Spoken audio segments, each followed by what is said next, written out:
は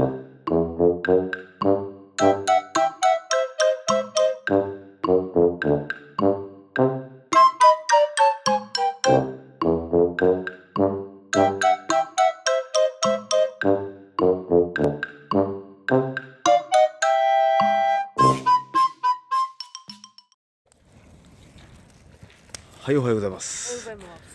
はい、本日はりゅうちくんなんでしょう。はい、今回は焚き火でご飯炊きます。焚き火で米を炊く。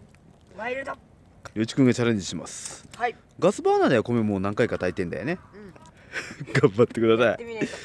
はい、りゅうちくんが焚き火でご飯をチャレンジです。はい、給水完了です。はい、お願いします。薪だと火の調整がうまくいくかどうか。これ薪の量がちょうどよかったらね、ほったらかしてご飯炊けるんだけども。では難しいな。よろしくお願いいたします。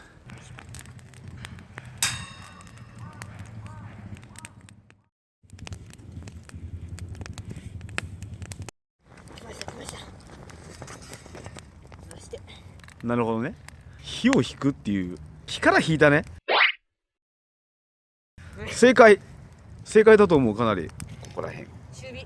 はい準備になりました。時間計んなくていいのって。そしたらりゅうちくんが缶。いい香りがしたら止める。どうでしょう。楽しみだね。 OK ですか。もうちょい。あと1分。あと1分。よっしゃ。どうした最後もう最後にバッと何それ。燃やして。面白いな。知ってる？わら一つかみ。面白いななんかそうなんだ。一気に燃やして中の水分一気に飛ばしちゃうってやつ。はい、炊けました。スタートだ。よし、いい感じだ。一気にかき混ぜて蒸らします。下から混ぜまして、あ、おこげもない、ちょうどいい感じ。よし、できました。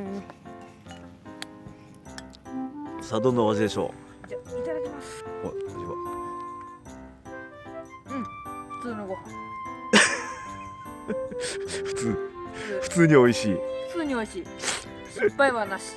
普通のいやご飯。失敗した方が面白いってわけじゃないよ。ああ。普通に炊けるってのは素晴らしいことですよ。はい。今度炊き込みご飯とかやってみようか。いいね。あれ難しいんだよ。そうなの。匂いがいつもと違うから全然わかんない。父ちゃん一回思いっきり焦がしました。やってみましょう。はい。はい、というわけでどうもありがとうございました。